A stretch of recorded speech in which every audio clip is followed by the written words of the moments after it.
ہر شے کو بدعت نہ بناؤ۔ ام سلمہ سے آپ نے فرمایا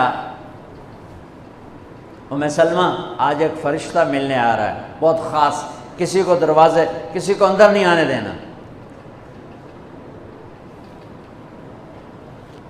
ام سلمہ پیرے پہ کھڑی ہو گئی۔ تھوڑی دیر میں حسین آ گئے، چھوٹے بچے معصوم ابھی، اندر جانے لگے، انہوں نے روک دیا، وہ رونے لگے، وہ روئے تو انہوں نے چھوڑ دیا۔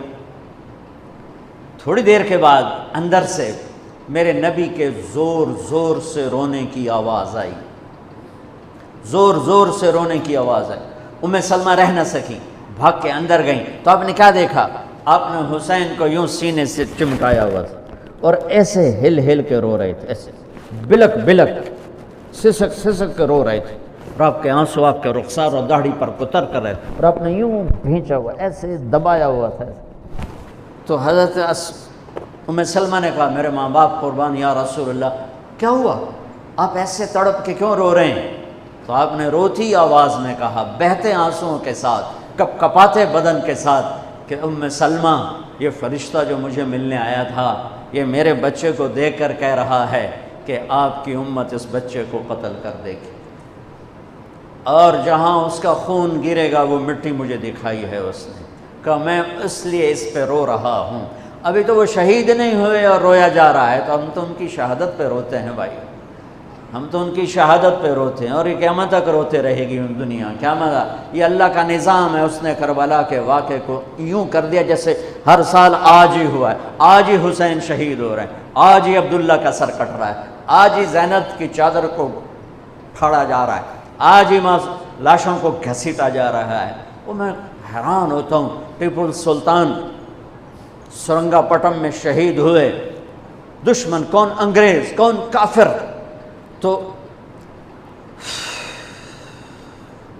تو برطانوی لشکر نے ان کو توپوں کی سلامی دے کر دفن کیا اور عزت و احترام کے ساتھ دفن کیا، اور میرے نبی کے نواسے کی لاش کو ان کم بختوں نے کفن بھی نہ پہنانے دیا، جنازہ بھی نہ پڑھنے دیا، دفن بھی نہیں کرنے دیا۔ اگلے دن بنو اسد کے بارے میں پتہ چلا عمر بن سعد کو، تو راتوں کہ وہ ان کو دفنانے والے ہیں، تو راتوں رات ان کو بغیر جنازوں کے مٹی میں دبا دیا اور اوپر پانی چھوڑ دیا کہ کوئی پتہ ہی نہ چلے حسین کی لاش۔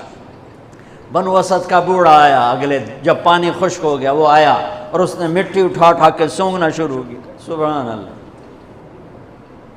سونگ رہا ہے سونگ رہا ہے سونگ رہا ہے۔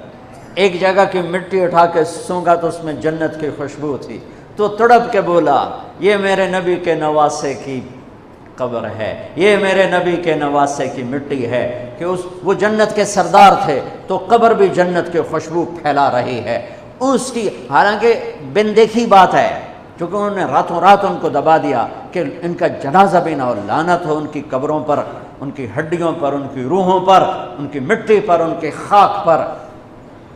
سمجھ میں نہیں آتا، نبی کے گھر کے کتے کی بھی ہم تو عزت کریں گے اگر آج ہمیں پتہ چلے یہ نبی کے گھر کا کتا ہے۔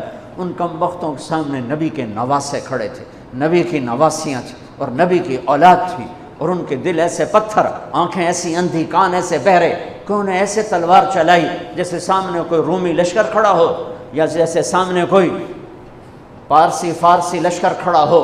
اتنے عظیم ہستیاں میں کہاں سے بیان کروں؟ یہ وہ نسب ہے جس کو اللہ آدم تک محفوظ رکھے ہوئے ہے، اور میرے نبی نے فرمایا کل سبب منقطع الى یوم کل نسب وسبب منقطع الى یوم القیامہ الا نسبی وسببی وسأبلها ببلالها۔ قیامت کے دن ہر رشتہ ٹوٹ جائے گا، ہر ناطہ ٹوٹ جائے گا، ہر سبب ٹوٹ جائے گا، لیکن میری آل کے ساتھ رشتہ باقی رہے گا، نسب کا رشتہ باقی رہے گا، سبب باقی رہے گا۔ میں اپنی اولاد کو پانی پلاؤں گا، میں نے اپنی اولاد کی سفارش کروں گا۔ اس لیے میرے بھائیوں، ویسے تو کسی کے عیب نہ دیکھو، کسی کی برائی نہ دیکھو، پر سادات کی برائی، وہ شیعہ ہو، وہ سنی ہو، وہ بریلوی ہو، وہ اہل حدیث ہو، جو بھی ہو، وہ اگر میرے نبی کی اولاد ہے تو ان کے پاؤں چومو، ان کے ہاتھ چومو، ان کا ماتھا چومو۔ یہ اللہ کے محبوب ہیں، اللہ کے پیارے ہیں۔ مجھے میری اولاد محبوب ہے، آگے ان کے پوتے ہو گئے، آگے ان کے بچے بچیاں ہو گئے، نواسیاں ہو گئے، پوتے پوتیاں ہو گئے، وہ ان سے بھی پیارے لگتے ہیں۔ میرے نبی نے اعلان کیا، میں اپنی نسل کو پانی لگاؤں گا قیامت کے دن، میں اپنی نسل کو پانی لگاؤں گا قیامت کے دن۔ پر اتنے سارے فرمان کے بعد بھی کیا شہید کیا گیا ہے، وہ کس بے دردی سے کیا گیا ہے۔ یہ تو میں تو نسب بتا رہا ہوں۔ پھر اللہ نے پیدائش، سب سے پہلے حسن پیدا ہوئے۔ آپ نے حضرت علی سے پوچھا کیا نام رکھا ہے؟ کہا جی حرب، جنگجو۔ آپ نے کہا نہیں، اس کا نام ہے حسن۔ پھر 10 مہینے بعد حسین پیدا ہوئے۔ آپ نے فرمایا کیا نام رکھا ہے؟ کہا جی حرب۔ کہا نہیں، حسین۔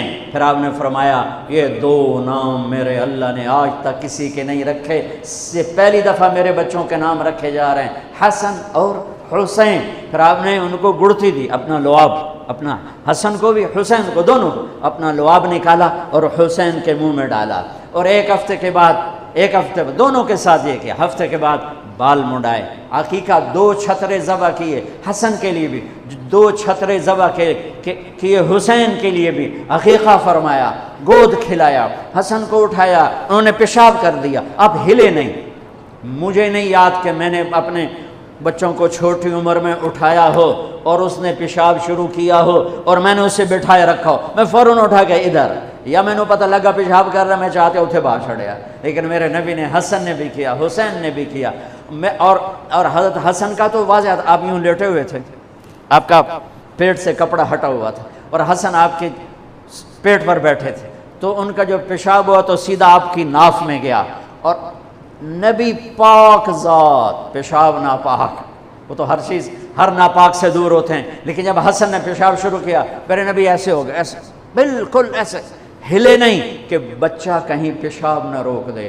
جب پورا پیشاب کر دیا، پھر آپ اٹھے اور نواسے کو بٹھایا اور جا کر پانی اپنے اوپر بہایا اور صاف کیا۔ یہ تو لاڈ لڈائے میرے نبی نے اپنے نواسوں کو۔ ابو ہریرہ فرماتے ہیں میری آنکھوں نے دیکھا، میرے کانوں نے سنا، آپ کبھی حسن کبھی حسین اینا پیراں تے کھڑا کی تو ہے، ہاتھ این نپے تے جھولا جھلا رہے ہیں اور کہہ رہے ہیں پہاڑی پہ چڑھ بچے، پہاڑی کے لیے اتے آ۔ ان کو یوں اوپر لا رہے ہیں، یہاں لائے، پھر یہاں لائے، پھر یہاں لائے، پھر یہاں لائے، پھر یوں ہو گئے،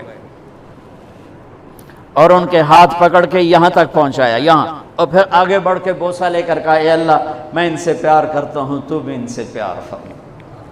ایسوں کو ذبح کر دیا۔